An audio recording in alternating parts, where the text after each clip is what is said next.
Anderson .Paak is a hip-hop, R&B, pop soul singer from California. He broke onto the scene around 2015, 2016 when he featured on the Compton album from Dr Dre. He was some of the major highlights of the album, to be honest. The album ended up being okay, but I did love the tracks he featured on. Then he showed that he was a fantastic solo artist on his own album Malibu. He was around prior to Malibu and Compton, but it was really Malibu that brought him into the spotlight, gave him a bigger audience, gave him that critical acclaim for very good reason. I mean, some of you may remember that I actually do regard Malibu as my album of the year for 2016, mostly because it just completely defined that year for me. Like, there wasn't an album, or even since then, there hasn't really been an album that I just have so much fun with from start to finish. Perhaps one or two tracks could have been cut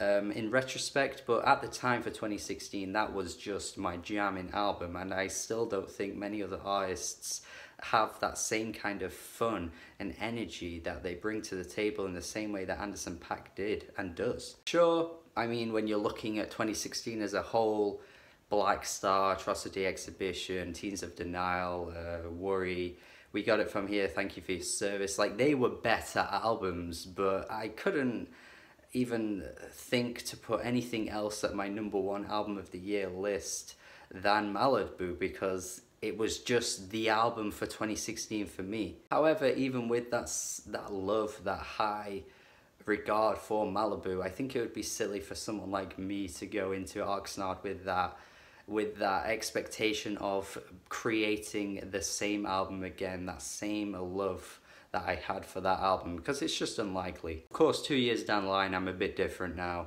and even still, the expectations going into Oxnard should have been really restrained on my part, because, you know, it's just not gonna have that same impact on me that Malibu would. Still though, I mean, earlier in the year, we did get perhaps his best single yet, or one of his best singles yet, Bubbling.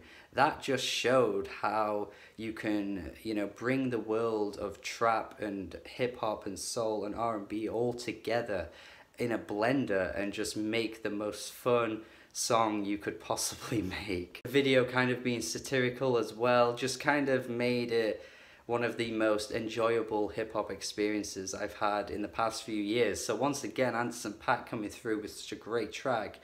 My expectations for Oxnard were high, but then finding out that it wasn't on the album was a little bit of a letdown, I'm not gonna lie. To then have Tints as the lead single, which I still really enjoy, again, is still kind of question marks on the album, because how can you go from such a really creative and vibrant track like Bubbling to a sort of straightforward, laid-back neo-soul tune like Tints? Even if I do love it, I can't help but feel like he could have really stretched his artistic merits a little bit further afield and create something as high energy as Bubbling for the album. But unfortunately with Oxnard, I can't really say he came through with the album that we really could have got, because it's pretty safe for the most part. It's a solid album. It's a solid follow-up to Malibu. I can't call this average, I can't even call it bad,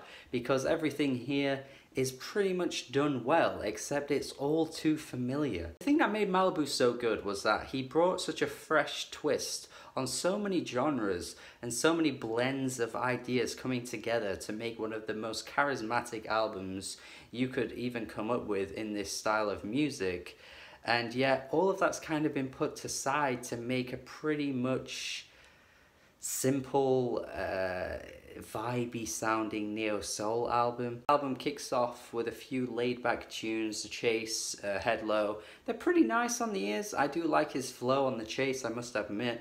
But, you know, it's not really got that kind of oomph to them that you'd want from Anderson .Paak. They're pretty much nice neo-soul jams that you probably would have heard in the 90s.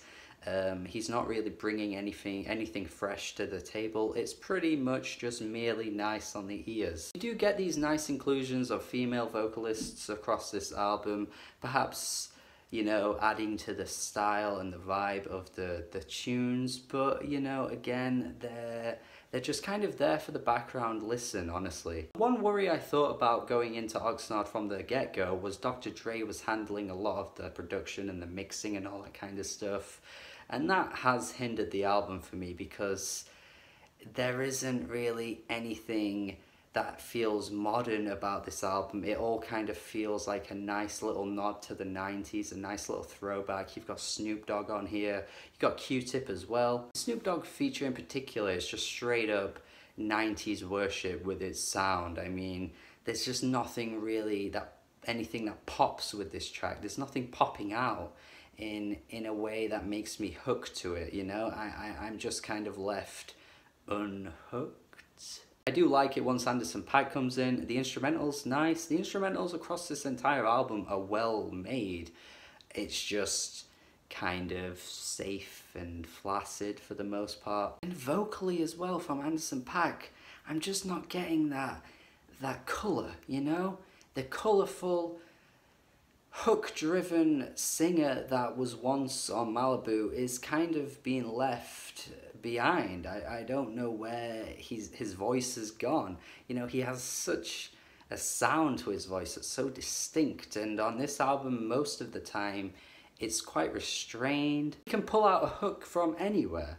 The singing that this man comes out with is one of a kind, and that one of a kind singer isn't here on this album, I don't think. I suppose you get this random as fuck Jamaican inflection on left to right, but why and where does that even come from? And with a track like that as well, it's kind of clear to see that he's attempting to replicate the sort of fun, high energy, pulsating rhythms that you would get on previous Anderson .Paak tracks, but it's sort of not hitting the mark, and I'm not entirely sure why, and a lot of this album ends up feeling that way. It's just not hitting the mark. I do in fact love the track Cheers though. I feel like this is one of the most entertaining songs on the entire album, with Q-Tip's feature, the instrumental feeling quite ear-grabbing when it instantly comes on, because it's just nothing really like on the nothing really like anything else on the rest of the album. It just feels so fresh,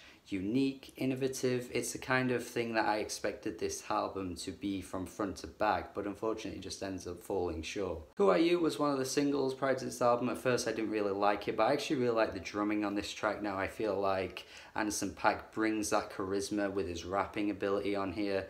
It's certainly a high point on the album for me. However, that's followed by Six Summers, which is a pretty much low point on the album for me, where Paak is, you know, singing the hook here. Trump's got a love child and he's called Buck Wild or whatever. What is this? Lyrically he's aiming for some kind of political statement, but it falls so flat with the metaphors and the similes that comes through on the rest of the track. Like, it's just such a failure in my opinion. But once you get to the second half, that's where the track really picks up, because it feels like it's a song of two parts, and the first half really could just be completely ditched and I would just take the second half. Smile Petty is sort of a similar situation, except really the lyrics on this track are just a bit annoying, you know? Like, I don't really feel like I care for him talking about this petty bitch that he keeps referencing. I would take away the lyrics on this track and keep the instrumental and replace the lyrics with something much better, because again, it's a nice instrumental, it grooves, it's got a lot of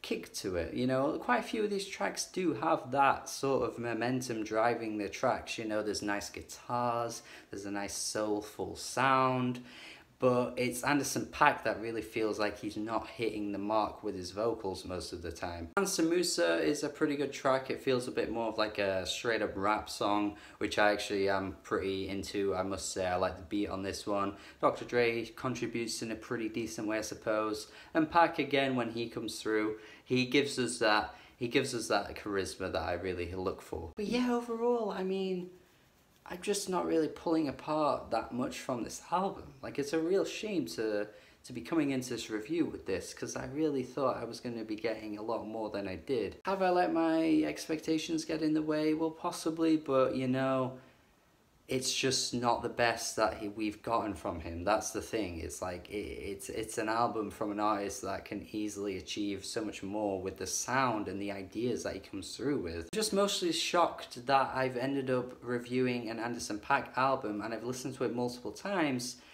and of all artists, I'm coming out and saying I can't really remember that many standout appealing moments on this entire thing that I would really expect from Anderson .Paak of all people. Are there really that many memorable and satisfying hooks on this album? Realistically, I would say no, and I think he's certainly shooting for that on quite a few of these tracks, and yeah, it just doesn't reach the heights that it could easily get to. I think I'm going to leave it here before I become even more disappointed than I already am. But overall, you know what, it's okay. 6.5 out of 10 I think is the best result I could come through with here.